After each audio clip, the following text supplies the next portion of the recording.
Welcome to the deep dive. Today we're taking a step back, really stepping through the screen into the legend of Jesse James. But specifically through that 1939 film, the one with Tyrone Power. Exactly. Yeah. The Technicolor one with Power and Henry Fonda. We're going to look at, the story it tells, how it shaped the legend. And then the behind-the-scenes stuff too, right? The making of it. Oh, absolutely. That's where it's really fascinating, kind of mysterious even. You get that sense of old Hollywood nostalgia. Okay. So before we dive into the film's plot itself, it's probably worth setting the scene a bit. The actual historical context, or at least the film's version of it. Good idea. We're talking post-Civil War Midwest. Right. And the big thing is the railroad. Expanding aggressively, like really pushing through. Yeah, and that creates this huge clash, doesn't it, between the farmers, the established communities, and the powerful railroad companies. That tension, it's right at the heart of this movie's whole narrative. Totally. And Tyrone Power as Jesse James is right in the middle of that. The film paints him as, charismatic, but kind of pushed into being an outlaw by it all. Pushed by injustice, yeah, that's the angle. And then you've got Henry Fonda as Frank James, much more careful, level-headed. Cautious, Yep. yeah, the thinker. And that dynamic between them, Power and Fonda, it's really the core of the movie, I think. Definitely. So the film starts by showing us how Jesse gets onto that outlaw path. It kicks off with this railroad agent, Barshi. Barshi. He comes in very aggressive, trying to force people to sell their land. For next to nothing. And he goes right to the Samuels family, Jesse and Frank's mom. Right, demanding their land, super cheap. And that's the spark, isn't it? It is. Jesse confronts him, very protective. Frank tries to smooth things over. But it gets physical. Frank actually handles Barshi pretty well in the fight. He does, but then Barshi reaches for his gun. And Jesse reacts. Yeah. Shoots him. Yeah. The film plays it like immediate self-defense, but consequence. Arrest warrants for both Jesse and Frank. So now they're on the run, just like that. Mm-hmm. And Major Cobb, he's Z's uncle, runs the local paper. He tries to warn them things are getting serious. But the railroad? They don't let up. And then, Mrs. Samuels, their mother. Yeah, her death is tragic. The film heavily implies, that the railroad's pressure somehow led to it. It's the breaking point for Jesse, clearly. That's what pushes him over the edge. Completely. He's filled with grief, anger, vengeance. He tracks down Barshi. And kills him. No hesitation this time. No. And that act right there, that's his definitive turn. He's fully an outlaw now. The film makes it seem almost inevitable, given the injustice. So from that point, the James gang really forms. Right. Jesse, Frank, their buddies, they start hitting the symbols of that power structure. Trains, banks, stuff owned by the railroad or the powerful interests. And they get notorious fast. Suddenly they're famous wanted men. Which, of course, catches the eye of the big boss of the railroad, McCoy. Exactly. McCoy sees Jesse as a major problem for business, for progress as he sees it. So he starts hunting them down seriously. Puts that big bounty on Jesse's head too, right? $5,000. Yep, a huge amount for the time. McCoy is portrayed as absolutely ruthless, just wants Jesse gone. But even with all this happening, Jesse, he wants something else, doesn't he? A normal life. Yeah, especially with Z, Zerelda Cobb. They get married, and he genuinely seems to want out. He even decides to surrender, goes to Marshal Will Wright, hoping for a fair deal. A light sentence, maybe? It's his attempt at redemption. But the system, or at least McCoy's influence over it, is too strong in the film's view. McCoy pulls strings, gets the judge swapped out. Apparently. Replaces him with someone who'll do what the railroad wants. So forget leniency. Jesse's facing a death sentence. Wow. So the attempt to go straight backfires completely. Big time. And Frank, seeing this, knows Jesse will hang. So he breaks him out of jail. Another daring move, but it just digs them deeper into the outlaw life. Exactly. And for Z, this is sort of the last straw. The violence, the broken promises. She takes their son and leaves, just disillusioned. That's rough. So the film then shows time passing, Jesse getting more isolated. Yeah, there's a definite sense of weariness setting in. Tyrone Power shows that regret, the toll it's taking. We even see a robbery go wrong. Jesse gets wounded. Suggesting maybe his time is running out or he's losing his edge. Maybe both. It feels unsustainable. But then he goes back to Z. And there's a glimmer of hope again. For a moment, yeah. They talk about escaping it all, going to California, starting fresh. That dream of peace. But you just know it's not going to happen the way these stories go. Sadly, no. Betrayal comes knocking. Literally. Bob and Charlie Ford show up.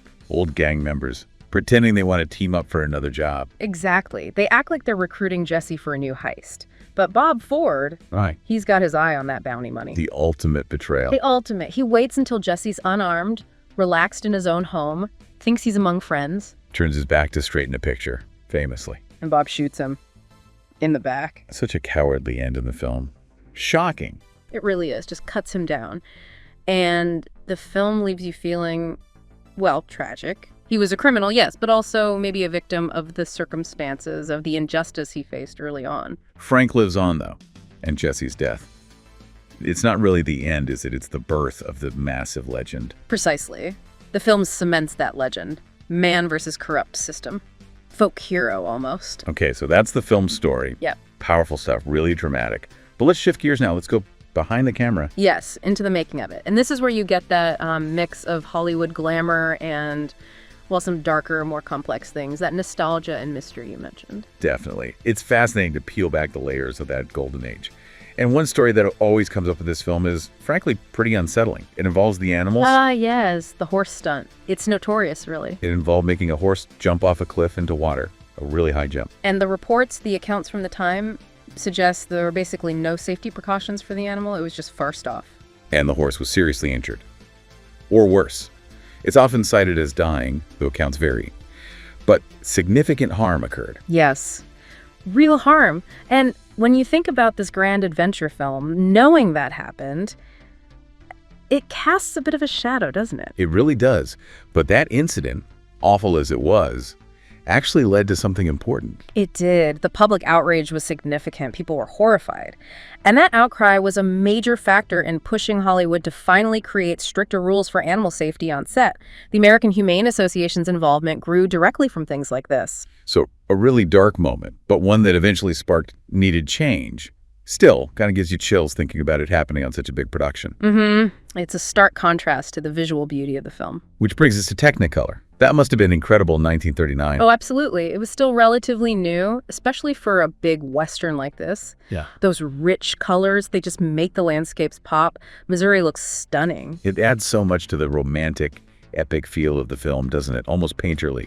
It really does. It wasn't just a gimmick. It enhanced the whole aesthetic, that larger-than-life quality.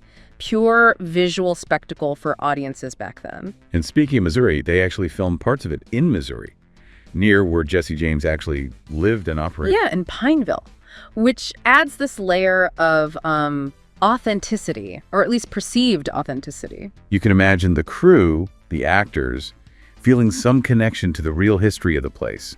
It kind of blurs the line between the movie myth and the real ground. Very nostalgic feeling. It does lend it a certain atmosphere, knowing they were that close to the actual locations. And for the actors, this is a big deal.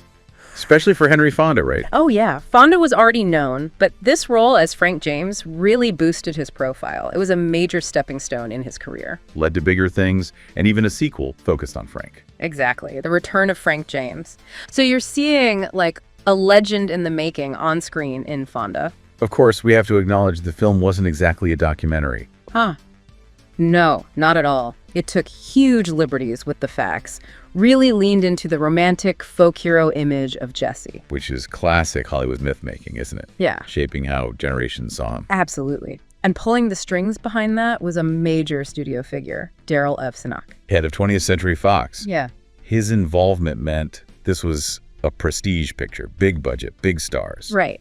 Zanuck knew how to make event films. His influence is all over it. It's a peek into how that old studio system worked, controlled by powerful producers. Kind of nostalgic in its own way, thinking about that era. And it worked. The film was a massive hit. Huge success at the box office. People loved it. And its success kind of kicked off a trend, didn't it? More outlaw westerns. Definitely. It showed there was a big appetite for these kinds of stories, these rebellious figures on the frontier. Here's a fun bit of trivia, a little connection for film buffs. Lon Chaney Jr. is in it. Is he really? Yeah. Before the Wolfman and all that? Yeah. In a smaller supporting role, years before he became a horror icon. It's just one of those cool, unexpected, hey, it's that guy moments you find in classic films. That is a neat connection. Adds another layer to its place in Hollywood history. And the film's portrayal of Jesse, that romantic rebel image, it really stuck, didn't it? Influenced pop culture for years. Oh, completely. That image of Jesse James owes a lot to this movie and Tyrone Power's performance.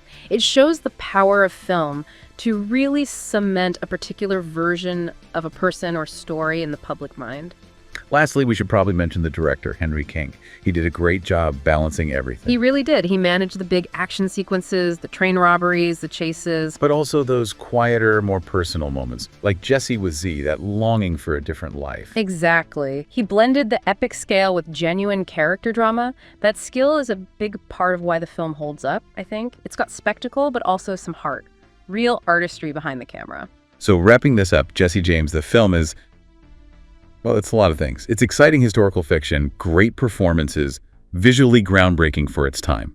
But also a product of its time, with those behind-the-scenes complexities like the animal treatment and its role in shaping a myth. It really makes you think about how movies construct our view of the past. Definitely. Which leads to a final thought, maybe for you, the listener.